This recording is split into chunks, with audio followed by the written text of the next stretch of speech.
divide by width at EF. We'll get the same answer. Okay, what it is? 0.8125 into width at CD is 120 divided by width at EF, that is 10. So what is the answer? Into 120 divided by 10, that is equal to 9.75 Newton per mm square. Okay, in other words, if you try to put all the formula same, okay, or if you do it as 14.5 shear force, okay, into area that we have calculated as 1200 into Y bar we have calculated 65 divided by B, I put it as width of EF, that is 10, and I already given as 11.6 into 10 to the power 6. Okay, so you can see the answer will be same. 14.5 exponential 3 multiplied by 1200 multiplied by 65 divide by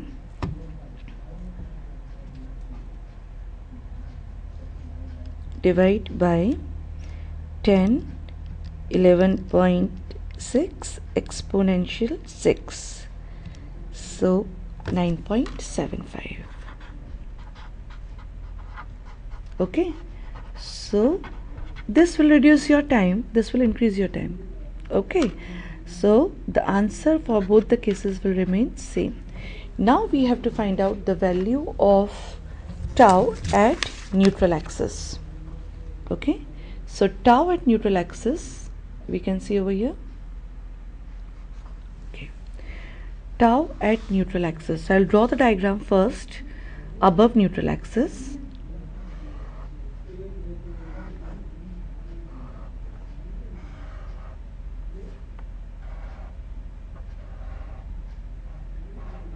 Okay, and this is our neutral axis.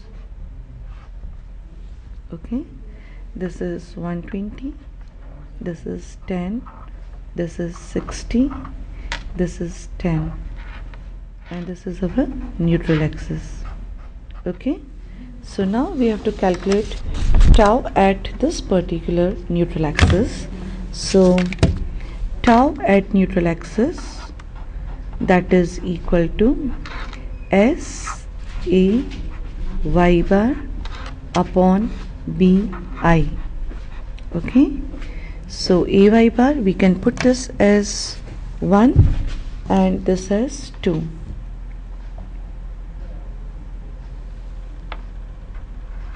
This is 2. Okay, so now A Y bar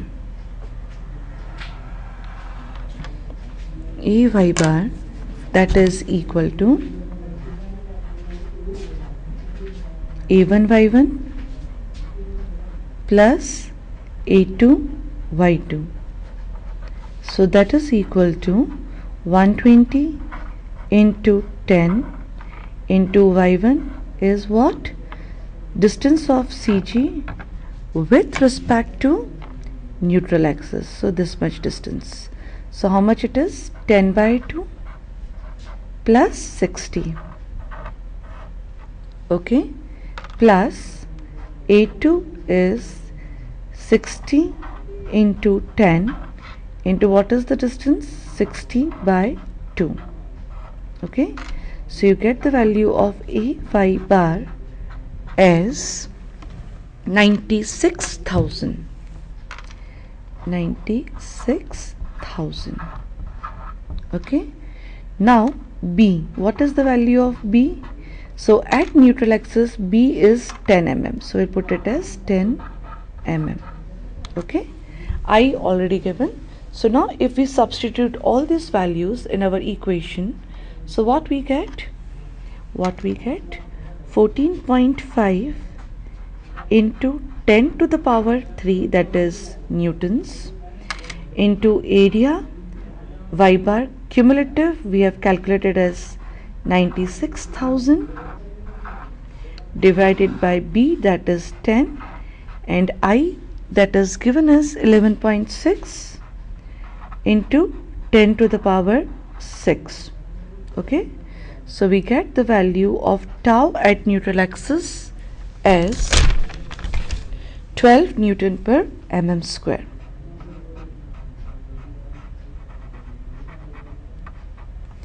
Okay, so 12 Newton per mm square is the value of tau at neutral axis.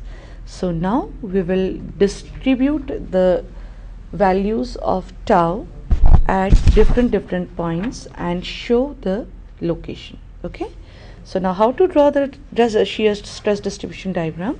So what we will do, we will take first all the points in the horizontal direction. Okay, neutral axis, then over here and over here.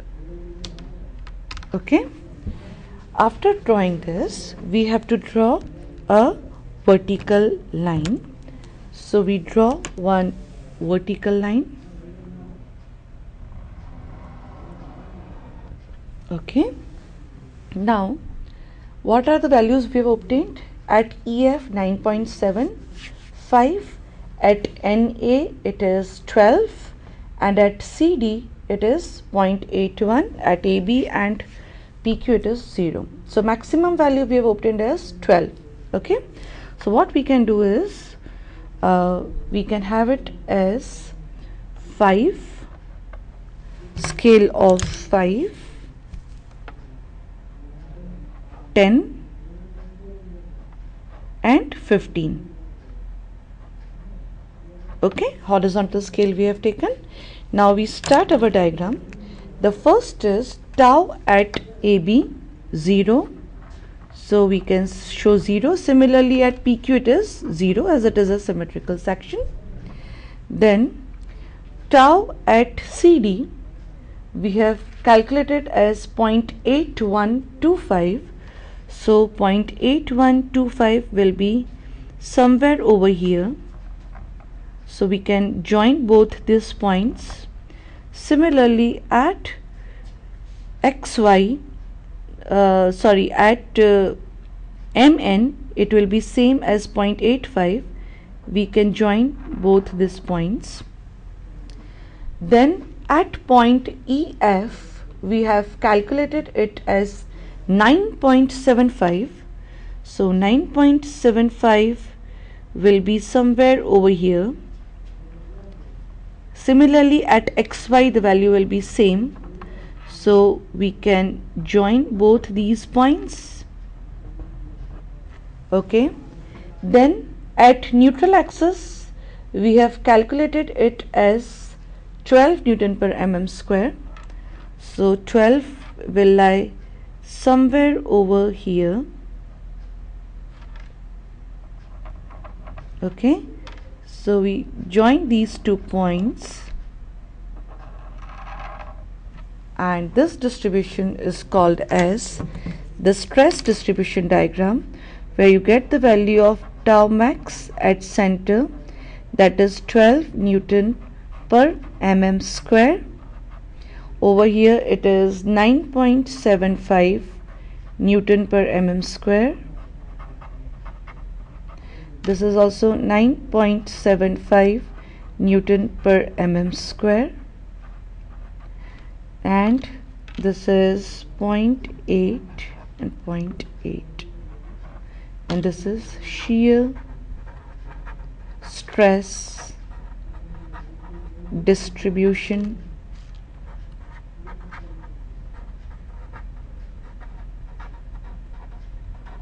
diagram.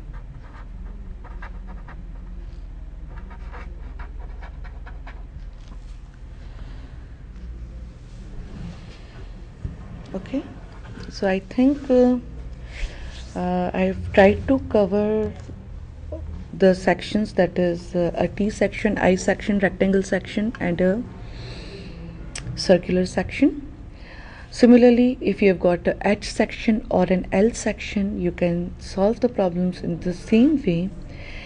That is, you have to distribute in the terms of A, B, C, D, E, F, neutral axis, X, Y, P, Q, M, N, and then you have to calculate the values, and you will get the value of shear stresses, and you can plot the diagram for the shear stress. I think with this we complete our today's session, and we have completed our shear stress distribution diagram. If you have got any doubts, you can contact me on my mail ID, which is already given on GTU-LVCOM schedule. It is ruchishri111@gmail.com. Thank you.